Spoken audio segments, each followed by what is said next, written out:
Hey guys, Dino Miliotis here. Welcome, welcome. No Box Network. Here we go. We take questions here and we cover them right on the show. And today's kind of interesting.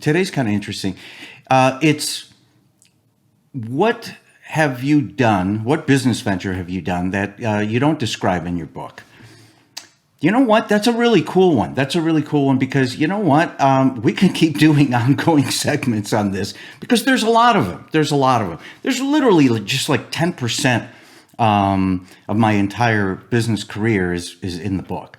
So this is a cool one. One that comes to mind, it was considered a mild success, but for me, it was just forever stored in my memory bank. And it was my experience working with the Road Warriors. Yeah, you heard it right. The Road Warriors, wrestling greats. Wrestling's not fake. I'm not going to get into that, but okay. So here we go. So I'm selling memorabilia. I'm in the sports memorabilia business, and I was doing okay for a little while, and then it started tapering off. But still, I was making great contacts, great connections everywhere I went, okay? And one of these connections was this agent. He happened to be affiliated with the Road Warriors, Animal and Hawk, okay? I think this was at the tail end of their career, but regardless, I just said, hey, you know what? I'd love to meet them. I have a whole bunch of ideas, and maybe we could do something together. Not a thought in my mind, by the way. I mean, I didn't know what I was going to do. But I wanted to meet him. So next thing you know, all of a sudden I'm introduced to these two huge guys, very intimidating, right? Animal and Hawk. Turns out they were very, very nice people, very humble, very down to earth. But you wouldn't know it, when you see them in the ring with all these spikes and football pads and all that stuff that was going on. But basically, it turned out that, they were gaining a tremendous following in Japan. And towards the tail end, they weren't really doing a lot of stuff in the United States anymore. But, they're like, hey, you know what? We're tired of being taken advantage of. And, we like talking to you because, you have some great ideas and you just want to help us, create this awareness. We got contacts. We have fans in Japan. What do you have in mind? And I said, you know what? I'm very creative. And there was a time where I did these collector plates. I know collector plates are really, really big in Japan.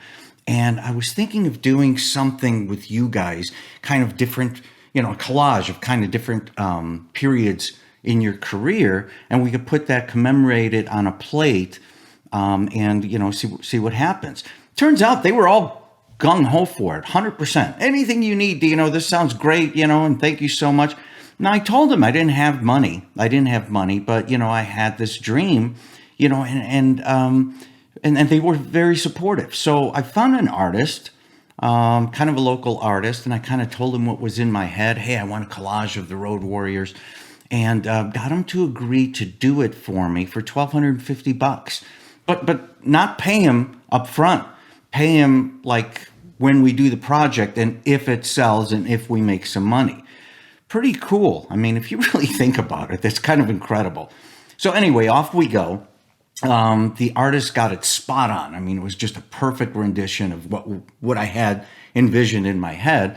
And off we go. When you know it, that somebody in Japan, one Animal and Hawk's connections, saw this project and they ordered 10,000 plates. Great success, by any stretch of the imagination. It was a one-time thing. I mean, I could have kept pursuing it. I could have kept going with it. But, this was in March of 1996, okay? In April of 1996, I launched Bug Band, that insect repelling wristband that when I launched it, became world famous. So I, obviously went down that road. But the cool thing that I'll forever remember is this Road Warriors collector plate that somebody in Japan ordered. And for me, forever one of my favorites in my memory banks. And again, the lesson here, at least for me it is, take the win, no matter how large or small. But here's a situation where I really didn't know anything about these guys, except for, what I was watching on TV. And here I am calling a meeting and wanting to meet them and not being intimidated by their fame or their stature or, whatever. And it just basically just kind of working with them. I believed I could do something, and so I did. So really, really cool. How many guys get to say that? So here's the moral of the story, at least for me it is don't be afraid to try new things. Even if you fail, and I know failure sucks, you could still get some valuable experience out of everything that you do. Okay, so that's the end of this segment, but we got so many more that I could cover on other segments. I appreciate the question. Keep the questions coming in. Until next time, this is Dino Miliotis from the No Box Network. We'll see you next time.